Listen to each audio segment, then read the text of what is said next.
प्रदेश के घने जंगलों और एक चौड़ी नदी के किनारे बसा था सोनापुर गांव। लेकिन गांव वालों के दिल में एक पुराना डर भी था। नदी के उस पार एक टूटा हुआ महल था जिसके बारे में कहा जाता था कि वहाँ एक लाल साड़ी पहने चुड़ैल रहती है।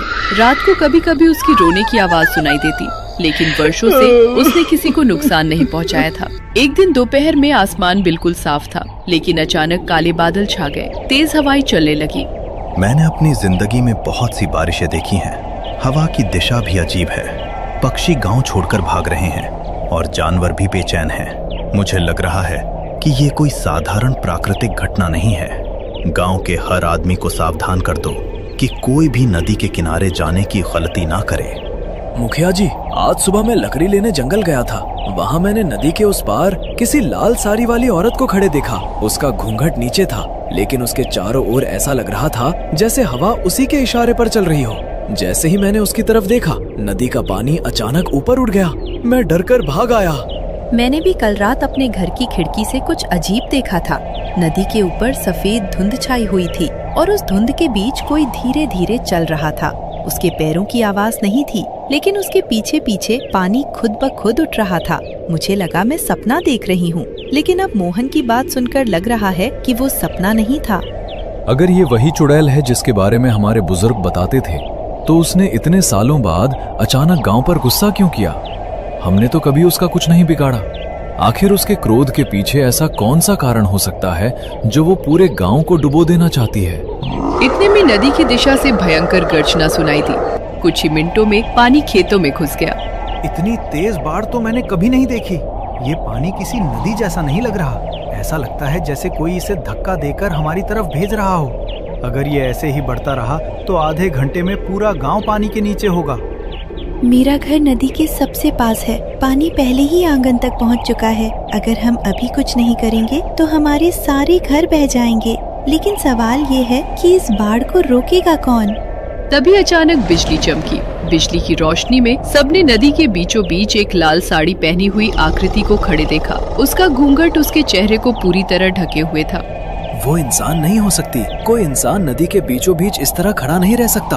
मुझे पूरा यकीन है कि वही चुड़ैल है और ये बाढ़ उसी के इशारे पर बढ़ रही है। अगर हमने कुछ नहीं किया तो आज रात सोनापुर गांव खत्म हो जाएगा।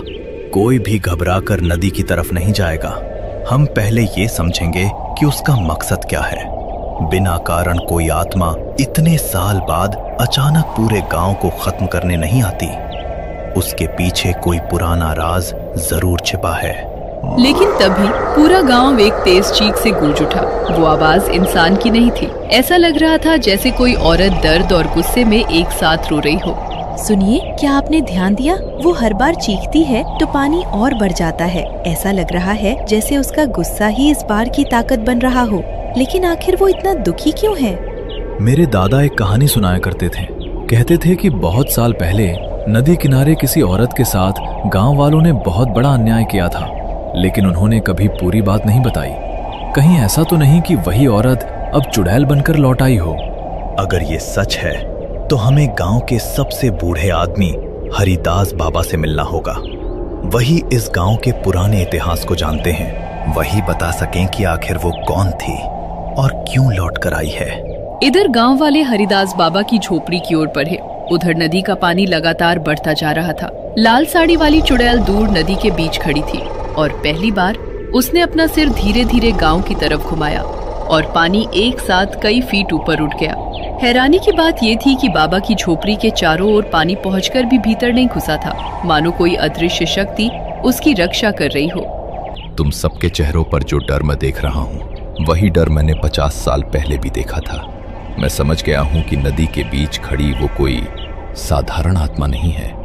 वो उसी स्त्री की आत्मा है जिसका नाम कभी गौरी था।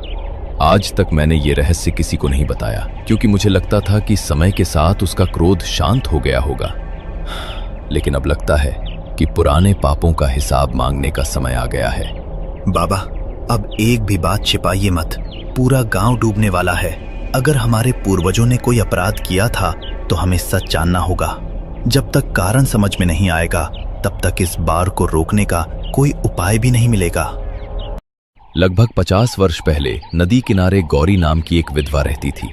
वो लोगों का इलाज जड़ी बूटियों से करती थी। 1 साल भयंकर सूखा पड़ा, फसलें बर्बाद हो गईं। कुछ लालची लोगों ने अफवाह फैला दी कि गौरी काला जादू करती है और उसी के कारण बारिश नहीं हो रही। बिना किसी सबूत के पूरे गांव ने उसके घर में आग लगा दी। वो किसी तरह नदी की ओर भागी, लेकिन उफनते पानी में बह गई। मरते समय उसने किसी इंसान को नहीं, बल्कि इस नदी को पुकार कर कहा था, जिस दिन मेरा दर्द जागेगा, ये नदी मेरे आंसुओं की तरह सब कुछ बहा ले जाएगी। उसी दिन उसकी आत्मा चुड़ैल बन गई। तो इसका मतलब ये है कि उसने कभी बदला लेने की कसम खाई थी, लेकिन इतने वर्षों तक वो शांत क्यों रही? अगर वो बदला लेना ही चाहती थी तो पहले क्यों नहीं आई? क्योंकि उसे उम्मीद थी कि कभी न कभी कोई उसकी सच्चाई दुनिया के सामने लाएगा। लेकिन पिछले सप्ताह कुछ लोगों ने नदी किनारे उसकी जली हुई झोपड़ी के बचे हुए पत्थर हटाकर वहां गोदाम बनाने की कोशिश की। उन्हीं पत्थरों के नीचे उसकी राख और कुछ स्मृतियां दबी थीं। जब उन्हें अपमानित किया गया, तब उसकी आत्मा का वर्षों पुराना घाव फिर से ताजा हो गया। यही कारण है कि उसका क्रोध जाग उठा। सबके चेहरों का रंग उड़ चुका था। राम स्वरूप ने गहरी सांस ली और नदी की ओर देखने लगा। अगर ये सब सच है तो गलती हमारे पूर्वजों ने की थी, लेकिन उसका बोझ आज पूरा गांव उठा रहा है। मैं किसी निर्दोष इंसान को मरते हुए नहीं देख सकता, चाहे जान चली जाए। मैं उसके सामने जाकर पूरे गांव की ओर से क्षमा मांगूंगा। अगर उसका दर्द कम हो गया तो शायद ये बार भी रुक जाए। मुखिया जी, मैं आपको अकेले नहीं जाने दूंगा। अगर आज हम डरकर पीछे हट गए तो आने वाली पीढ़ियां हमें कायर कहेंगी। चाहे चुड़ैल हमें माफ करे या ना करे, कम से कम हम सच्चाई स्वीकार करके उसके सामने सिर तो झुका सकते हैं। दोनों एक पुरानी नाव लेकर नदी की ओर बढ़ने लगे। लहरें इतनी ऊंची थी कि हर पल नाव पलटने का डर था, फिर भी वे आगे बढ़ते रहे। कुछ देर बाद नाव चुड़ैल के सामने पहुंच गई। घूंघट के भीतर से 2 लाल आंखें चमक रही थी। अगर हमारे गांव ने तुम्हारे साथ अन्याय किया था तो मैं पूरे गांव की ओर से सिर झुकाकर क्षमा मांगता हूँ। हमने तुम्हें कभी देखा नहीं, तुम्हारा दर्द कभी समझा नहीं, लेकिन आज हमें सच्चाई पता चल गई है। इस गांव में रहने वाले लोग वही नहीं हैं जिन्होंने तुम्हें सताया था। यहाँ आज निर्दोष लोग हैं जिन्होंने तुम्हारा नाम तक नहीं सुना था। अगर तुम्हारे मन में अभी भी इंसानियत की कोई लौ बाकी है तो इन बेगुनाह लोगों को अपने क्रोध की आग में मत झोंको। कुछ क्षणों तक भयानक सन्नाटा छाया रहा। फिर पहली बार चुड़ैल ने धीमे धीमे अपना घूंघट थोड़ा सा उठाया। उसका चेहरा भयावह था, लेकिन उसकी आंखों में केवल गुस्सा नहीं, वर्षों का दर्द भी था। तुम इंसानों ने मेरे साथ जो किया वो मैं कभी भूल नहीं सकती। मैंने किसी का बुरा नहीं चाहा था, फिर भी मुझे डायन कहकर जला दिया गया। वर्षों तक मैं इसी नदी के किनारे रोती रही। मेरा हर आंसू इस नदी में गिरता रहा और आज वही आंसू बाढ़ बनकर लौटे हैं। मैं चाहती थी कि तुम सब भी वही डर महसूस करो जो मैंने अपनी आखिरी सांसों में महसूस किया था। तुम्हारा दर्द सही है, तुम्हारा क्रोध भी गलत नहीं, लेकिन अगर आज निर्दोष लोग मर गए तो उनके परिवार भी वही दर्द लेकर जिएंगे जो तुमने सहा था। क्या तुम सच में चाहोगी कि तुम्हारे दुख की कहानी किसी और की कहानी बन जाए? चुड़ैल कुछ पल तक बिल्कुल शांत रही। जब मैं जीवित थी तब भी मैंने लोगों की जान बचाई थी।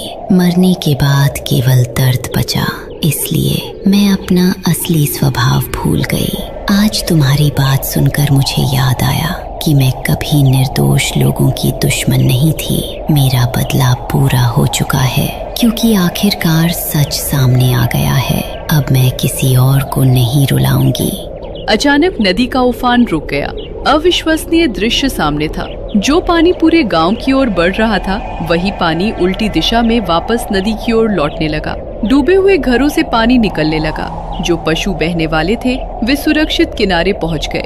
गांव वाले हैरानी से ये सब देखते रह गए। मैंने अपनी पूरी जिंदगी में ऐसा चमत्कार कभी नहीं देखा। जिसने बाढ़ लाई वही आज उसे वापस भी ले जा रही है। शायद उसके भीतर का गुस्सा खत्म हो गया है और उसकी इंसानियत लौट आई है।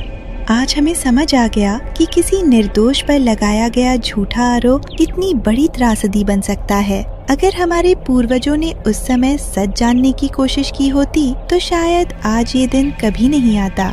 कुछ ही देर में नदी अपने सामान्य स्तर पर लौट आई। चुड़ैल ने आखिरी बार पूरे गांव की ओर देखा। उसने हल्का सा सिर झुकाया, मानो सबको क्षमा कर रही हो। फिर उसका शरीर धीरे धीरे धुंध में बदलने लगा। कुछ ही क्षणों में वो पूरी तरह गायब हो गई। उस दिन के बाद सोनापुर गांव में फिर कभी रहस्यमयी बाढ़ नहीं आई।